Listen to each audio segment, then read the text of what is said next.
Filipinos are certified food lovers.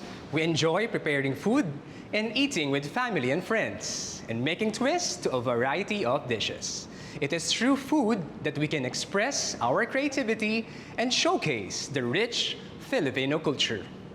Hey, wait a second. Why am I talking about food in the first place? Why am I here in a restaurant? Has our show transformed into a new format or something? Not really.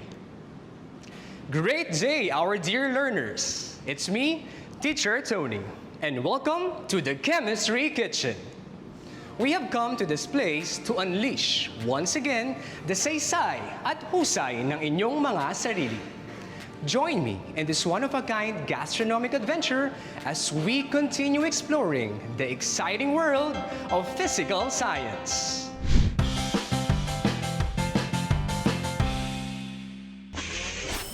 In last week's episode, we gained knowledge about intermolecular forces of attraction, namely London dispersion forces, dipole-dipole forces, ion-dipole forces, and hydrogen bonding forces. We have also learned how these invisible forces influence properties of matter and how it affects the way we design and make materials. We have been dealing with molecules of non-living things. But have you ever wondered what kind of molecules make up the living systems, including our human bodies? Well, that question will be answered today as we go inside the Chemistry Kitchen. We are very grateful that a chef will be joining us in our discussion for today. For someone who loves cooking like me, it will be an honor to have him, and at the same time, exciting to share knowledge with you all. Without much further ado, join me in welcoming Chef Renzi De Jesus of Metro Cafe. I am Teacher Tony, and thank you for gracing our show. Yeah, I am happy and excited to cook for all of you. Wow, that's nice to hear, sir. And just to let you know, you have a very important role. Aside from preparing dishes later on, you'll be joining us in our quest in understanding the ingredients for life. It's called biomolecules. In the kitchen, water is one of the most vital ingredients, right, Chef? That's right. I can't imagine this place without water. Exactly. And do you know what, Chef? Water comprises 60% of our body cells. And if you're going to remove that water, what will remain are the molecules that contain carbon. Yes, you heard it right. We humans, just like any other living things, are made up of carbon, along with other elements like hydrogen, oxygen, nitrogen, phosphorus, and sulfur, or chumps. And together, they form carbohydrates, lipids, proteins, and nucleic acids, or collectively known as the biological molecules or biomolecules. Every time we eat, we are providing our body the essential nutrients it needs to survive. Do you agree, Chef? Certainly. These biomolecules are derived from the nutrients in the food we eat. This is the reason why we need to consume healthy foods, so we can supply our body with these important molecules that will continue to fuel us. Like what they always say, hashtag food is life. Alright, so speaking of that, let's start to flare things up. I think Chef Renzi is ready to share his easy to cook and nutrient-packed dishes for all of us. What are you going to prepare for us, Chef? We will be cooking two all-time Pinoy favorites, chicken inasal and pinakbet. And since it is a barbecue dish, I think the preparation and cooking will also be easy. While waiting for the chicken to absorb the flavors of our marinade, is it true, Chef, that chicken is a healthy alternative to red meat? Yes, definitely. It is low in calories and rich in vitamins and minerals, such as selenium, which can boost our immunity. And of course, it is packed with proteins, the first biomolecule. Proteins are made up of building blocks called amino acids. Looking at these on the molecular level, we will see that it is made up of a central carbon atom bonded to 4 different groups: an amino group, a carboxyl group, a hydrogen atom, and a variable side chain, or R. which will determine its identity. Do you know that there are 20 essential amino acids responsible in the formation of different proteins? Peptide bonds make the different combinations of these 20 amino acids possible and will dictate the protein's size, shape, type, and function. I think we are now ready to grill our chicken.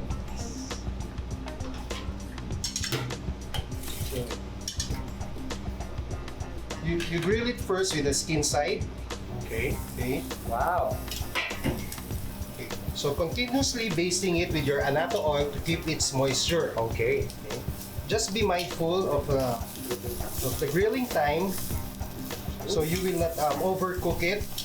So we need the moisture inside the chicken. Yes. We don't want the chicken to be dry. Of course, you get all the nutrients from the moisture inside it. While waiting for that to grill, Chef, what are the other sources of protein aside from chicken? Of course, other sources of proteins are the meat. Okay, so we have the red meat, which are the beef, pork. Then we have the fish. Of course, they are Fish. sources of proteins. Okay. Then we also have these beans. Beans are the plant sources. these are, we call it the legumes. The okay? legumes. Yeah, the legumes are good source of proteins as well. As you can see, all the moistures are coming out, so we should be aware of that. Okay, so we should be aware of the grilling time. So okay. Our dear foodies and learners, time for a quick food chem trivia. Do you know that proteins have both polar and non-polar parts, which allow them to perform a wide range of functions? Our hair and nails have structural proteins called keratin, while our bones, tendons, ligaments, and skin are made up of collagen.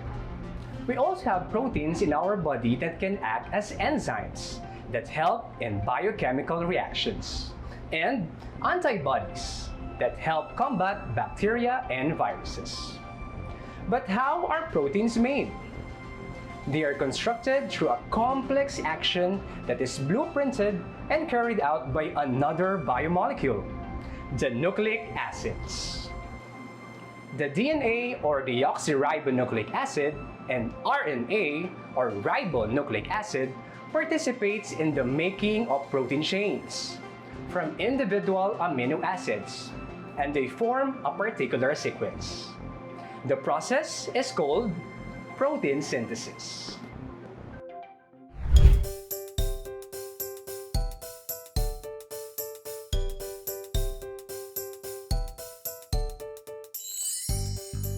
We have plated our perfectly cooked chicken in a salad, and this is best served with rice. And Chef, this will surely energize us because this rice contains the next type of biomolecules called carbohydrates. These are the primary energy sources of our body. It is composed of carbon, hydrogen, and oxygen atoms. The carbs that we eat are converted to glucose or blood sugar. And because it has plenty of polar OH group in its structure, it is soluble in our blood. Then, it is ready to be delivered to the different parts of the body to provide nourishment that our cells need. Chef, ano yung mga paborito mong prutas? Isa sa mga paborito kong prutas is yung mango. Wow, Okay. I also love mangoes. Diba? It's either green or yellow mango. Sarap niyan. So, yung Sarap green isa. mango, di ba, pwede sa ulam, pwede sabay sa pagkain. Sausaw sa bagoong, Mismo, sa sarap. asin, gano'n, di ba? Ako Yeah. naman, Chef, ang mga paborito kong prutas ay guyabano kasi I love the sour taste, tsaka very rich siya sa vitamin C. Oh. And I also love eating watermelon or pakwan. Wow, sarap yan. Matamis, Chef, di ba? Pwede ba Nga, tikman? subukan mo. Yan, sarap Yan. To our foodies out there, Nga. you should always eat watermelon or pakwan. Bakit? Para ikaw lang ang kanyang number one. Wow. And fruits like this, the watermelon contains another type of carbohydrate which is called fructose. It is present in all the fruits. And for those who love milk products, they can get a generous amount of galactose from it, another type of carbohydrate. Glucose, fructose, and galactose are actually called monosaccharides because they are all made up of only one sugar unit. Sarap ba, Chef? The best, ang sarap. I should try this. Diba? Perfect. Cheers. Cheers. And chef, we are now ready to cook our pinakbet. What are the things that we do? So first, of course, we need oil. Okay. So we pour our oil. Start with our onion. Wow. Yun. Grabe. Translucent na siya, chef. We are now ready to add our garlic. Garlic, okay, Yan. chopped garlic. Okay. Sunod natin is yung kamatis. Kamatis. And then we are now ready to add the vegetable, chef, no? Yes. So yung Ano first natin vegetable natin? nating uunahin is yung matagal maluto. So ano ba yung matagal maluto? So I think that is squash. Tama, Okay, chef? tama. So lagay mo na yung Squash. squash natin, okay? Ano yung susunod natin? Siyempre yung pinakamatagal pa rin maluto, which is your... I think the sitaw or string beans. Tama. Okay, so lagay Also a natin. good source of protein.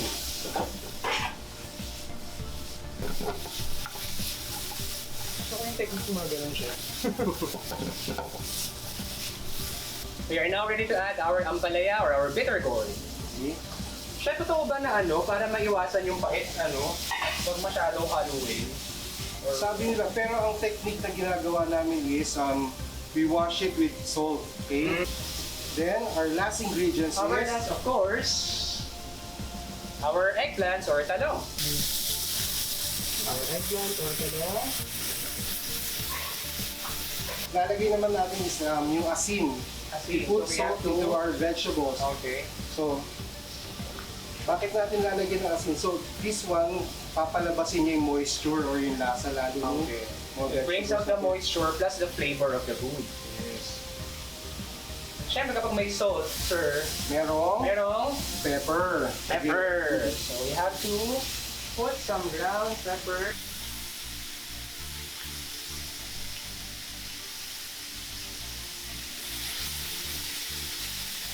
Chef, nakakagutom naman yung yung aroma, yung flavor na para bumabalot sa kitchen natin. Amoy mo lahat ng flavor, Yes. no? Nung ano. And to complete our dish, syempre hindi naman pinakbet yan or pakbet kung walang Bagoong. Bagoong. Okay, so this is our bagoong alamang. okay. So, ganyan ito naman natin pangulang para. Yun. And chef, you know what? Kapag nagluluto po ako ng pakbet, I add a little bit of sugar. Kasi ang sabi ng mga napapanood ko sa YouTube or mga ibang chef, it balances the flavor. Tama po Yes, ba yun? yes. Tama yun.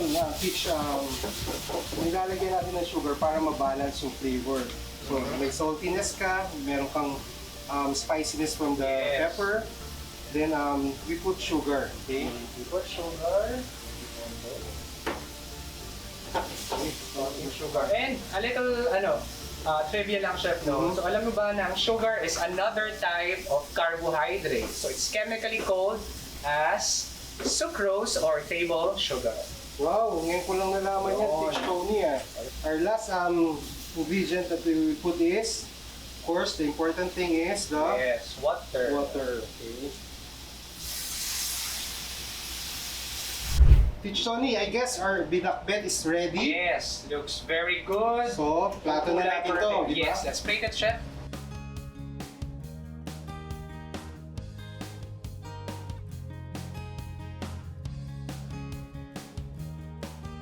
Teach Tony, Wow. our binakbet is ready. Thank you, chef. I will There you definitely enjoy this because I'm a certified veggie lover. And you know what, chef? Vegetables contain another type of carbohydrates. So, di pa tayo tapos sa mga carbohydrates. Okay. For this particular carbohydrates, we have what we call cellulose in the plant cells. The cellulose help them to be stiff and to stay upright. So, we humans cannot digest cellulose. But why is it important that we eat vegetables? This is because they contain essential dietary fiber which helps reduce bad cholesterol levels. So, ayaw natin ng cholesterol, chef, di ba? Of course. So, what are we going to do? Dapat matuto tayong kumain ng gulay!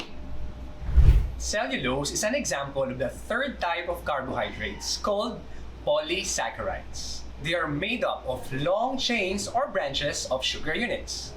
They can also act as molecules for energy storage.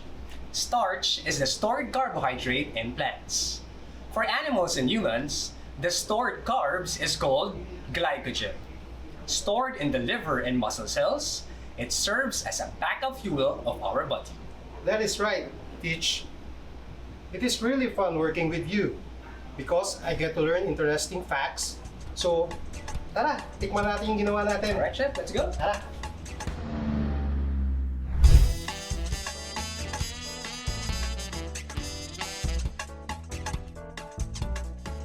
Alright, Chef, let's dig into this delicious and nutritious dishes that we have prepared. I think this chicken in asal is best served or paired with this chicken oil. Wow. Yes, indeed. But Teach, don't be careful or mindful with this another oil, okay? Because it might be not good for your health. Okay, thank you for the reminding, Chef. Oh, I almost forgot.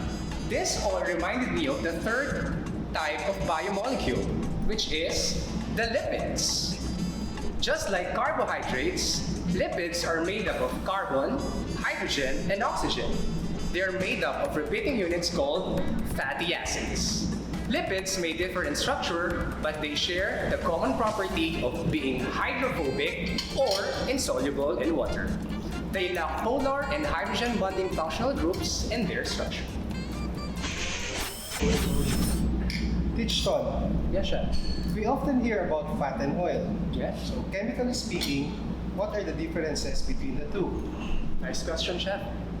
We have to take note that they are both triglycerides. When we say triglycerides, they are made up of one glycerol molecule with 3 attached fatty acids. Okay. But when we say fat, we refer to solid triglyceride. They come usually from animal sources. It contains high proportion of saturated fatty acids. But when we say oil, we are referring to liquid triglycerides. They are actually or commonly found in plant sources. Question. If we consume too much of this, Yes. what diseases can we get? If a person consumes too much of the fatty acids, like the fats and the oil, he or she might get diseases referring to heart diseases, obstruction of their arteries, and even high level of cholesterol in their body. Plus, they may also get obese. Okay. So they will become overweight. So we don't want too much level of fatty acids in our body. So high blood, cancer, High like blood. that. Cancers may also prevail. Thank you very much, Chef Francie, for the sumptuous and nutritious dishes that you have prepared for us. I really enjoyed working with you here in our chemistry kitchen. Same here. I enjoyed working with you and I learned a lot about chemistry. Anytime, you're welcome here, Richton. Thank you, Chef. Welcome. There you have it. We are done investigating the chemistry of each biomolecule, the ingredients necessary for the continuity of life in our planet. But our gastronomic adventure is not yet over. In today's episode, we've talked about biomolecules that are present in the nutrients in the food we eat. Based on my research, protein energy malnutrition and micronutrient deficiencies remain to be the leading nutritional problems in the Philippines. How can Pinggang Pinoy help address this concern? And what tips can you share to all of us so we can sustain proper nutrition? In 2015, the Department of Science and Technology, Food and Nutrition Institute, or FNRI, developed and released a guide for food intake. This is called Pinggang Pinoy, Healthy Food Plate for Filipinos. Pinggang Pinoy is patterned after a plate model which shows the division and proper allocation of food items in your plate. 17% of your plate must come from protein component, such as chicken, fish, eggs, tofu, and dairy. 33% must come from carbohydrate components, such as rice, pasta, bread, or cereals. The biggest chunk of your Pinggang Pinoy plate must come from fruits and vegetables, which allocates 50% of the total plate. In order to complete Pinggang Pinoy, there is a need of the last factor, and this is the provision of drinking water daily. Take note, drinking water, not coffee, milk tea, soft drinks, or fruit shakes. But the question now is, how can Pinggang Pinoy help fight malnutrition? Basically, our body needs macro and micronutrients in order to function well. Each component of Pinggang Pinoy represents these nutrients. For example, meat component gives us protein. Rice component gives us carbohydrates. Fruits and vegetables gives mainly vitamins and minerals. When we follow Pinggang Pinoy, we are letting ourselves take in the nutrients that our body needs. Not only it gives us a variety of food items, it also gives us a proper proportion and proper amount of food items that we need in our daily meals. This addresses our problem in energy deficiency that leads to malnutrition.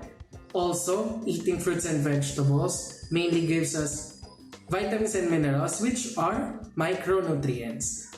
This now combats our micronutrient deficiencies that contributes to the malnutrition problem of our country.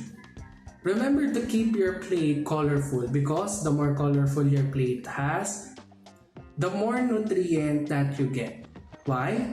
Because vitamins, minerals, and other food components, phytochemicals, often gives out the color of the food. So the more colorful, the better. Truly, Pinggang Pinoy promotes healthy eating habits for Filipinos of all ages. We are now ready to play a quick game that will assess how much you have learned today. The game is called Biomolecules, Fact or Bluff. I will be telling several statements, and your task is to tell me whether it is a fact or a bluff. I am sure that this will be just a piece of cake for a certified biomolecule foodie like you. Ready? Let's begin. Number 1. The molecules of carbohydrates and lipids are made up of carbon, hydrogen, and oxygen. Go! The correct answer is fact. Yes. Number 2. Lactose found in milk is a fusion of one glucose molecule and one fructose molecule. Ready? Go! The correct answer is bluff. Because lactose is formed when a glucose and a galactose molecule combined. Number 3. A triglyceride is made up of one fatty acid and 3 glycerol molecules. Ready? Go! Alright, let's see who gets the correct answer. The correct answer is a bluff. Because triglycerides are made up of only one glycerol molecule and 3 fatty acids. Ready for number 4? Alright, energy pa. Number 4. Amino acids are the building blocks of proteins. Ready? Go! Let's see. Amino acids. The correct answer is fact. Yes. Okay. So you already got 2 points each. And for the final statement, nucleic acids are made up of repeating units called nucleotides. Ready? Go! Alright. The correct answer is... we got a winner. Fact! Yes. Congratulations! I know you did well in this biomolecule game of ours. Thank you. Today, we have learned about the chemistry behind the ingredients of life, the biological molecules. Biomolecules are grouped into 4 classifications, namely carbohydrates, lipids, proteins, and nucleic acids. Their molecular structure and interaction is the reason why they have different characteristics, properties, and functions. That ends our gastronomic adventure for today. I hope you had fun as much as I did. Make sure to watch our next episode as we investigate chemical reactions. This has been Teacher Tony, and it's an honor to have taught, inspired, and empowered you today. Continue unleashing the saysay at husay ng inyong mga sarili in everything that you do. Bye!